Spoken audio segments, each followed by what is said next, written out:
So if you're like me and you love tech, you look forward to this time of the year pretty much every single year. So the Apple event actually just wrapped up this morning, and I must say that I am pretty excited for this year's lineup. Some of the key features are going to be introducing into some new iPhones, a new pair of AirPods, and new watches. Now, of course, everybody is always looking forward to the brand new iPhone every single year. There are some people that just don't care for the new iPhones because it's, I guess, the same thing every year with very minor upgrades. And typically, I'm kind of on that same fence line, but for some reason this year, I'm actually very excited for the iPhone 17 models. I am currently rocking the iPhone 16 Pro Max. To be honest, I shouldn't upgrade for not only my wallet's sake, but because this is the latest iPhone and there's really not gonna be that many key differences. But the new colors are actually drawing me into actually wanting to upgrade and pre-order. But we're gonna go ahead and dive into pretty much an entire recap of what the Apple event consisted of. Now, before we begin the video, if you guys are new here, make sure you guys leave a like on this video. Make sure you guys hit that subscribe button as well as we continue to push for YouTube Partner. And you guys gotta let me know down in the comments, what are your guys' initial thoughts on the 2026 Apple event?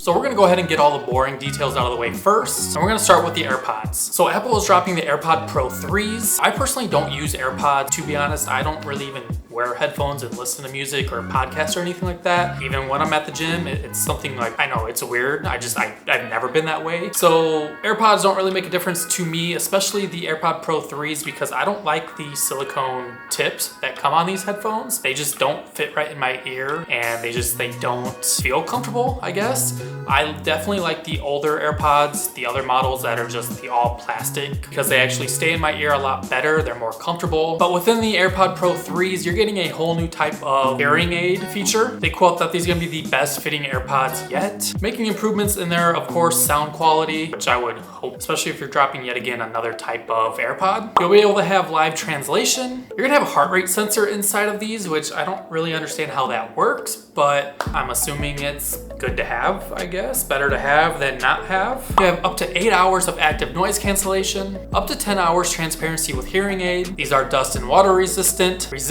not proof. Do not just submerge these underwater. Don't take these on your next scuba diving adventure. It's not gonna work out, I promise you. And if you care about the earth, there is 65% of recycled plastic within the case. I must admit though, they do look pretty sleek and comfortable, but again, it's just not my cup of tea. I don't really use headphones. I'm not gonna drop, the $200-300, which they claim to be. Now let's move into watchOS and the brand new Apple Watches that are dropping. Now this is actually something I do have a pretty high interest in. I actually currently rock the Apple Watch Ultra, so I think this is the first generation of the Ultra line. I might actually be upgrading to the Apple Watch 3s because all these new features that they're implementing into this line definitely correlate well with me, and I'm very interested in them.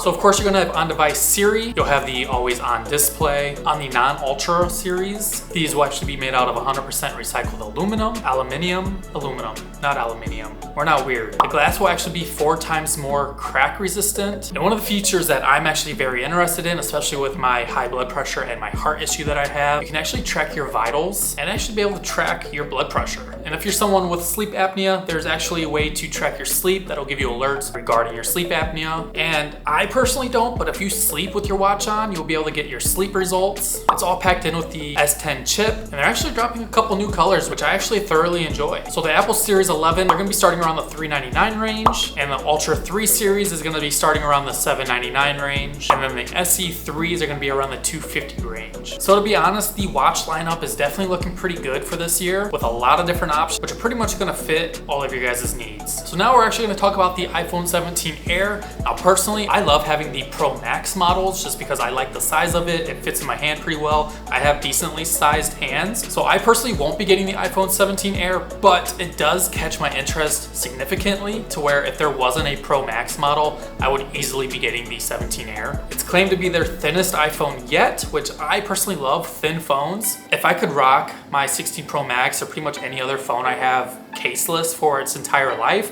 100% would, because I like how thin it is, and then you throw a case on. Like for instance, this MagSafe Humble Collection case, which is from my clothing brand. It just adds that extra thickness that I just don't care for.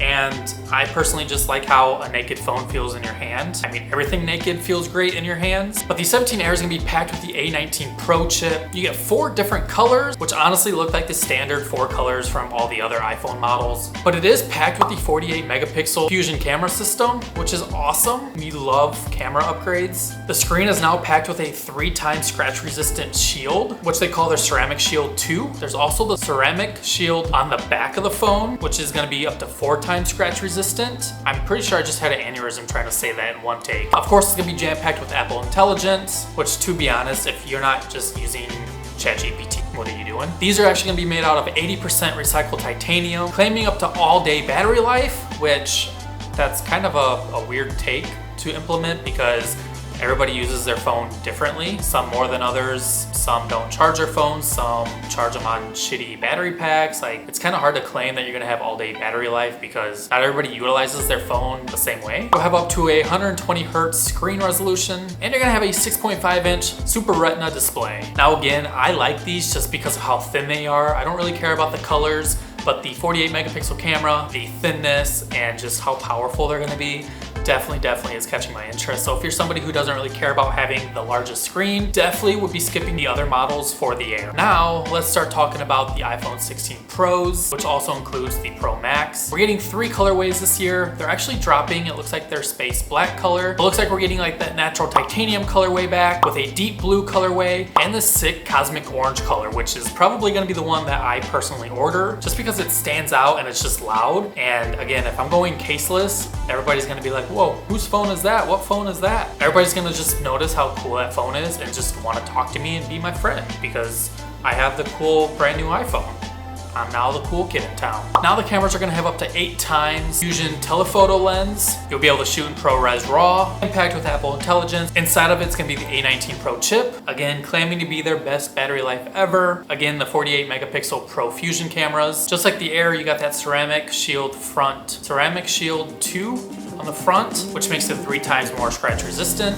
Now, one of the things that I'm actually very excited for is the center stage front camera, which basically means that you can actually have your phone in portrait or selfie mode, and instead of taking your phone to the side to get like the landscape mode, you can actually just tap it and it'll actually rotate while your phone is in this mode, which I think is awesome because you're actually gonna be able to cover the wide variety that you need, all while kind of keeping yourself centered or keeping the subject centered. And now we're gonna be getting the 6.9-inch screen, which I think the bigger the better. So that's a personal favorite for me. Then of course, if you guys don't get the Pro Max, you will have just the regular lineup of the iPhone 17 models, which will be significantly lower in price. All phones are starting out at 256 gigabytes. I believe the Pro Maxes are gonna have up to 2 terabytes for their top storage selection, which if you need 2 terabytes on a cell phone, I just wanna know what the hell you do for a living. So the iPhone 17 line is gonna start out at $799. The 17 Pro is gonna start out around $1,100, and the Pro Max is gonna be around $1,200. And of course, there's gonna be so many promotions and ways to actually save quite a bit of money. I'm pretty sure Apple is gonna be giving like a $1,100 credit or trade-in for any device that's at least a 13 in any condition.